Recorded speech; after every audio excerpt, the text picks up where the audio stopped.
काकू जरा समोर बघा, जरा समोर बघा, जरा समोर, जरा समोर.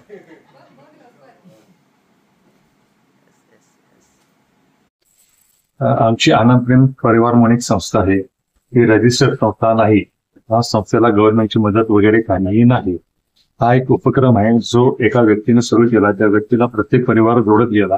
जवळजवळ महाराष्ट्रातून देशातल्या ऍक्च्युअल बॉर्डरवरती जे अडचणारे सैनिक आहेत त्या सैनिकांना हा फराळ पाठवला जातो.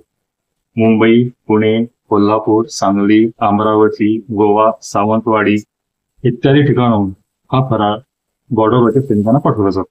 या फराळामध्ये 80 ग्रॅम चिवडा, 80 ग्रॅम शंकरपाळी, 2 लाडू आणि 2 चकल्या हे पदार्थ असतात. प्लस आमचं एक ग्रीटिंग असतं सैनिकांच्या करता शुभेच्छा देणारं. एक प्रिंटेड असतं, एक स्वतः आम्ही हाताने बनवून देतो.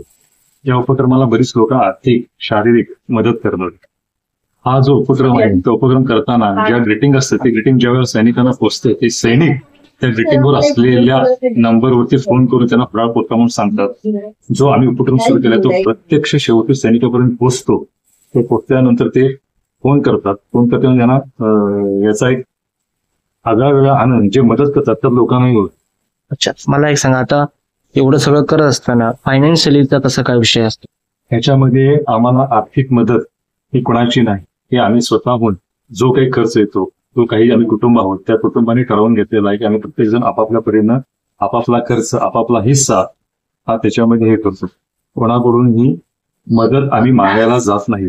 ज्या लोकांना कळते की बाबा हा उपक्रम चालू आहे ते स्वतःहून येऊन आर्थिकदृष्ट्या, शारीरिकदृष्ट्या मदत करायला तयार होतात. कोण 10 रुपये देतो, कोण 100 रुपये देतो, कोण 1000 रुपये देतो, कोण 5000 रुपये देतो. ज्यांना हा उपक्रम आवडला आहे, ज्यांना उपक्रमाची महत्व कळलेलं आहे, हे सर्वजण येऊन ह्या उपक्रमाला सुहास्ते खुशीने मदत करतात. आता दिवाळी तुम्ही आता पाठवतात त्याआधी किती महिने अगोदर तुम्हाला हे सगळं प्रिपरेशन करावं लागतं, तयारी? हे फराळ पाठवताना साधारणपणे 3-4 महिन्यापूर्वी आम्हाला परमिशन मिळते की आम्ही फराळ पाठवायचा आहे. त्यानंतर आम्हाला लोकेशन कळते की कुठं किती ठिकाणी फराळ पाठवायचा आहे. त्याप्रमाणे हा फराळ पाठवला जातो. 4 महिन्यापूर्वी आम्हाला परमिशन मिळते. त्यानंतर हा फराळ सुरुवात करायला आम्ही 1 महिन्यापासून सुरुवात करतो. खरेदी वगैरे करणं नाही करणं. आणि साधारणपणे हा दिवाळीच्या आधी एक आठवडाभर ते आमचा फराळ त्या कामाला सुरुवात करून 2 दिवस आधी त्यांना पोहोचेल अशा पद्धतीने आम्ही हा फराळ पाठवला जातोय. आपल्या इथून म्हणजे गोव्याहून सध्या हा जो फराळ जाणार आहे तो सावंतवाडी आणि गोवा यांचा मिळून 2000 सैनिकांना मणिपूरला हा फराळ पाठवला जातो. हा सर्व फराळ घरातल्या महिला ह्या स्वतः स्वहस्ते बनवतात. हा फराळ कुठेही विकत घेतला जात नाही. स्वहस्ते बनवून चिवडा, लाडू, शंकरपाळी आणि चकली स्वहस्ते बनवून हा फराळ पाठवला जातो. आता या तुमच्या या कामात कोणकोणाचा हातभार असं लागतं तुम्हाला? हातभार, मदत? हा, मदत आम्हाला मदत करणारी बरीच लोक आहेत. ह्याच्यामध्ये गोव्याच्या स्वाती सामंत, मनमोहन सामंत आहेत, अनिल पाटील साहेब आहेत, त्यांच्या लक्ष्मी ह्या अंजली पाटील आहेत, तन्वी नारोलकर आहेत, अभिषेक नारोलकर आहेत, हेमंत खानोलकर, मित्रा खानोलकर हे सर्वजण यामध्ये आम्हाला मदत करतात. या व्यतिरिक्त ज्यांना या गोष्टीचं महत्व कळले आहे ती लोक आम्हाला आर्थिकदृष्ट्या संपूर्ण महाराष्ट्रामधून कोणी 100 रुपये, 500 रुपये, 1000 रुपये अशा प्रमाणे आर्थिकदृष्ट्या मदत करत असते. अच्छा, त्या सगळ्यांच्या मदतीचा आम्हाला उपयोग होतो. आणि त्या दृष्टिकोनातून म्हणजे हे आम्हाला मदत न करता प्रत्येक जण हा आमची मदत ही सैनिकांकरता आहे, सैनिकांना फराळ जातो या उद्देशाने ती मदत करतो आणि त्याप्रमाणे तो फराळ त्यांना पोचवला जातो. आता आम्ही इथे पोहोचल्यानंतर आम्हाला कळलं की इथून काही कुठेतरी प्रांबोशे या गावातून सैनिकांना काहीतरी फराळ जाते. मग तुमची अपेक्षा काय आहे की बाकीच्या लोकांना कळावं, असं काहीतरी तुमची मागण्या असतील किंवा आणि काहीतरी तुमचे हे असतील, काय सांगाल? आमची अपेक्षा एवढी की हा उपक्रम आमचा गेले 3-4-5 वर्ष चालू आहे. त्यातील कोणालाही याची कल्पना बहुतांशी कल्पना नाहीये. आमची थोडी एकच इच्छा आहे की दिवाळीच्या वेळी ज्या वेळेला आपण घरामध्ये आनंद साजरा करत असतो, आपण आपल्या कुटुंबासमोर फराळ करत असतो, त्यावेळी भारताच्या सीमेवरती प्रत्यक्ष सैनिक हा त्याच्या कुटुंबापासून दूर राहून आपल्या देशाचं, पर्यावरण, तुमचं आमचं रक्षण करत असतो. त्या सैनिकाकरता सुद्धा आपल्याकडून फराळ जावा ही एक आमची भावना आहे. आणि ह्या उपक्रमाला गोव्यातील सर्व लोकांनी प्रतिसाद द्यावा ही आमची अपेक्षा आहे. हे कार्ड आहे, हे प्रिंटेड कार्ड आहे. यामध्ये राखी वालावकर आणि स्वाती सामंत यांची नाव आहे. हिंदी, या बाजूला हिंदी साईड आहे, त्या बाजूला इंग्लिश आहे. त्याच्यामध्ये सैनिकांकरता शुभेच्छा व्यक्त केलेलं हे कार्ड आहे. अच्छा. त्याच्याबरोबर आणखीन एक ज्यांनी ज्यांनी मदत केली त्या व्यक्तीने ते प्रत्येक व्यक्तीचं नाव लावून हे हँडमेड कार्ड पाठवलं जातं.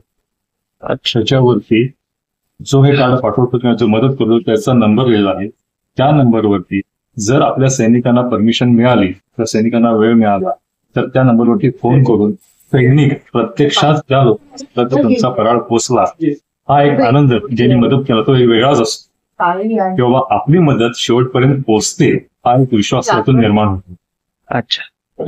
हो जो कॉन्सेप्ट आसा न्हू हेंच्यांनी सुरू केला आनी हो जो आमकां आयजूच कळ्ळो दनपारां, आनी जेन्ना कळ्ळो तेन्ना आमी ताबडतोब घरा कडसून भायर सरून आमी हेंकां हातभार लायलो. हो कॉन्सेप्ट खूब बरो आसा आनी जेंकां लागून आमी हांगा दिवाळी साजरी करूं शकता बरोबर. ते दिवाळी घरा वचूं शकना. म्हणून हांगासून आमी थोडोसो कितें जाता तसो हातभार लावन आमी तांकां त्याच जाग्यार तेंचे फराळ पावोवपाची वेवस्था करता आनी हे तेंचे उपक्रमान आमी मातसो बारीकसो हातभार लायता.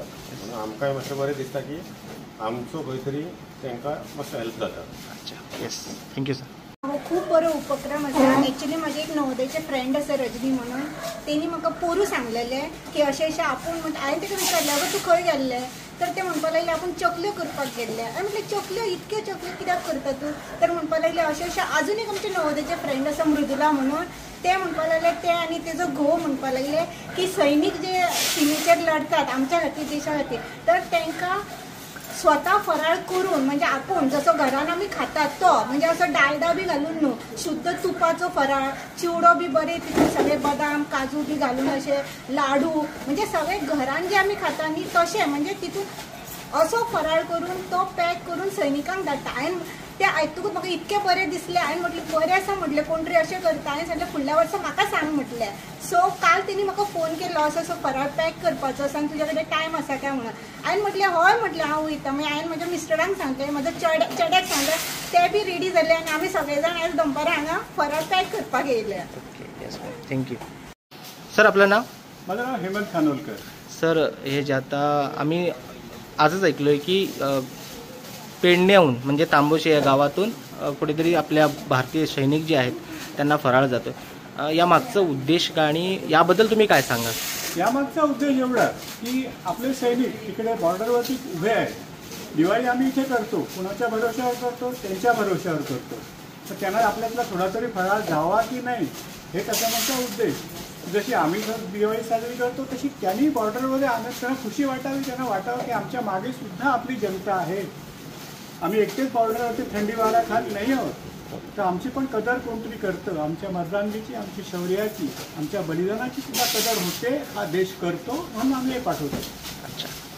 Thank you sir.